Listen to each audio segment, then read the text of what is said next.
There we go. Thanks so much, Mason. It is a pleasure to join you this morning. And I have to start off with an apology. I was at the University of Florida a few weeks ago, and it snowed, and now I'm here in Texas, and it's 26 degrees. So I don't know if it's me, but if it is, I'm sorry. Hopefully it'll warm up later this afternoon. But it is great to be back in College Station and engaged with you all in this 11th symposium at Texas A&M. I just want to give a brief welcome on behalf of Corteva Agriscience and kind of remind you, give you a few more details. Most of you, I think, are familiar with our program, but for those of you who are not, this is not just a standalone event here. This is part of a much larger program that we run at Corteva to support graduate students and really give an opportunity for these students to develop in their graduate education in this unique way. And I'll talk about that in a moment. But just kind of emphasizing the global impact of this network. We have quite a few of these core institutions that do it every year, and we have some that may just do it on a one-off basis. But around the world, we have been in, I think, over 22 countries since the start of the Symposium series back in 2008.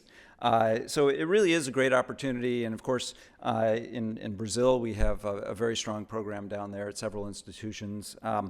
So it's always interesting, I think, to see that this we're here in Texas, but this is really part of a much larger program, and also I think many or most of the speakers are all connected to institutions who participate in this program as well. So it's kind of a big family. So what do students get out of this? I think we're already witnessing this today, but the first thing that we think of is really the learning aspect. It's a unique opportunity for students to curate their own scientific conference. That's an unusual thing. And choosing speakers and topics and trying to come up with something new each year, right? It's always challenging. What can we do a little bit different than what we've done in the past? So I always enjoy interacting, engaging with the students, and seeing what they come up with. The networking, being in the room together is really so important. We know that in terms of building careers, it's all about relationships. And so having the opportunity to engage with these speakers, it builds relationships that we all know that we will, see each other at conferences through the years, and it builds opportunities for things like postdocs, future career opportunities. And the career development aspect of it is very important, especially at Corteva, because giving insight into the different aspects of the scientific community, from the public sector, private sector, everything from USDA to academic jobs to companies like Corteva. I think having that full perspective of what's available, how they differ, that's very important. And so providing a speaker to come here and unfortunately our Corteva speaker ended up getting sick this morning, so he can't join us. But Christine is a former Corteva employee, so if you have any questions about Corteva, I can answer questions. She can answer questions as well. She has a great perspective because she's moved from private sector into academia.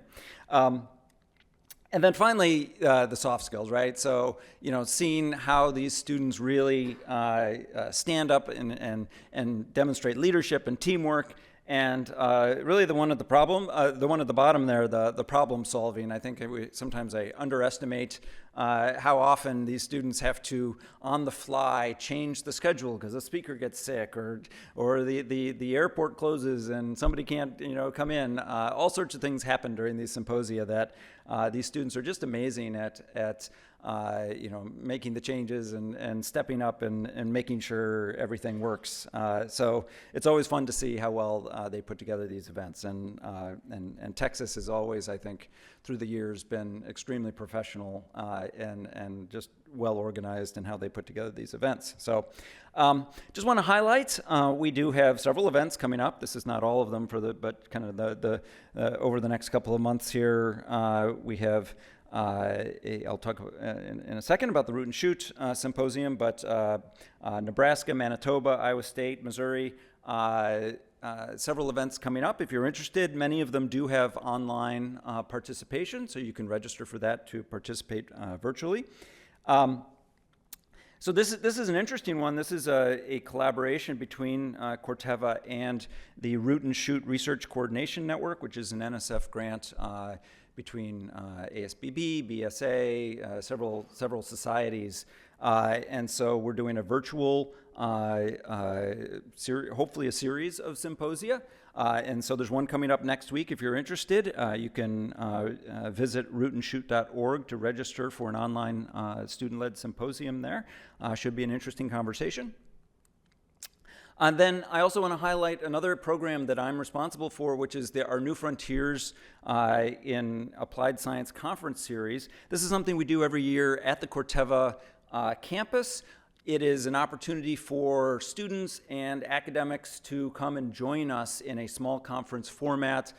Many people here have participated in that in the past. It's a different topic each year. Last year it was climate resilient agriculture. I can't quite tell you exactly what the topic's going to be this year, but hopefully I will make that announcement soon.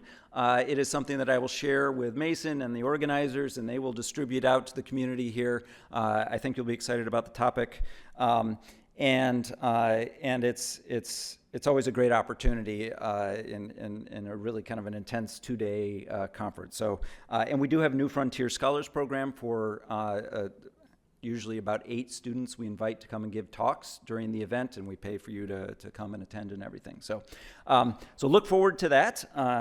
And then hopefully, so we'll have a topic for 2025, and then hopefully 2026 will be focused on the 100th anniversary of Pioneer Seed Company, which is kind of the base of the seed part of what is Corteva now. So that will be exciting in a couple of years as well. Then finally, I just want to highlight, I know I've already spoken to a couple of students about internships. This is something that students need to be thinking about in a window between approximately September and November for the following summer. So you need to think ahead. We have lots of opportunities for graduate students to do, in addition to undergraduates, of course, to do these 3- and 6-month internships. It's a great opportunity. Talk to your professor about it. If there's a window there where you can sneak away for 3 months over the summer, it's a great way to see what it's like to work in industry and build connections and that kind of thing. So if you have questions about that, let me know, but you just have to go to the careers page and check that out. Approximately September is a good time to start looking for those opportunities. Again, thank you so much. I appreciate the opportunity to kind of kick things off this morning, and I'm looking forward to a great day. Thanks so much.